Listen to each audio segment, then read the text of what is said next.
या एयर सफर जो है, फिजाई सफर जिसे हम कहते हैं, सबसे ज्यादा मुतासिर होता है। हाइपरसोनिक मिसाइल्स वो इंतहाई स्पीड के साथ ट्रेवल करते हैं। अगर किसी एयरलाइनर को हिट करें तो वो एक बहुत बड़ा लॉस होता है। ये परवाजें मगरबी पाकिस्तान से गुजरकर अफगानिस्तान, तुर्कमानिस्तान, आज़रबाईजान और तुर्की के रास्ते आगे जा रही हैं। पाकिस्तान के फिजाई हदूद का ये बढ़ता हुआ इस्तेमाल न सिर्फ मुल्क की जोग्राफियाई अहमियत को उजागर करता है, बल्कि ये इस खत्ते में बदलते हुए सिफारती और सिक्योरिटी मंजरनामे की एक और झलक भी पेश करता है।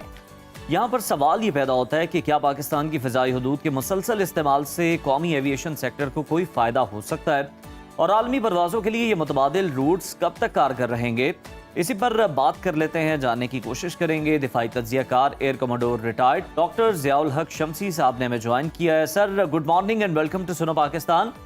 ईरान और इसराइल के दरमियान कशीदगी से कौन से मुल्क या एयर स्पेस आपकी नज़र में सबसे ज़्यादा मुतासर हो रहे हैं? इस पर ज्यादा अफेक्ट जो होता है, हमेशा कोई भी इतनी बड़ी इमरजेंसी हो, अगर ग्लोबल लेवल पे या रीजनल लेवल पे, तो सबसे ज्यादा जो है वो एयर रूट्स या एयर सफर जो है, फिजाई सफर जिसे हम कहते हैं, सबसे ज्यादा मुतासिर होता है।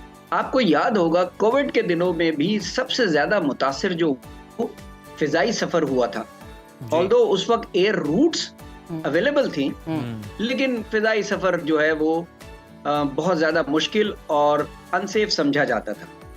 इसी तरह जंग के दौरान फिजाई सफर को बहुत ही अनसेफ समझा जाता है, क्योंकि मिसाइल्स हवा में आजकल जो डेवलप हो चुके हैं, खास तौर पे हाइपरसोनिक मिसाइल्स, वो इंतहाई स्पीड के साथ ट्रेवल करते हैं, मार्क 6-7 के स्पीड से ट्रेवल करते हैं।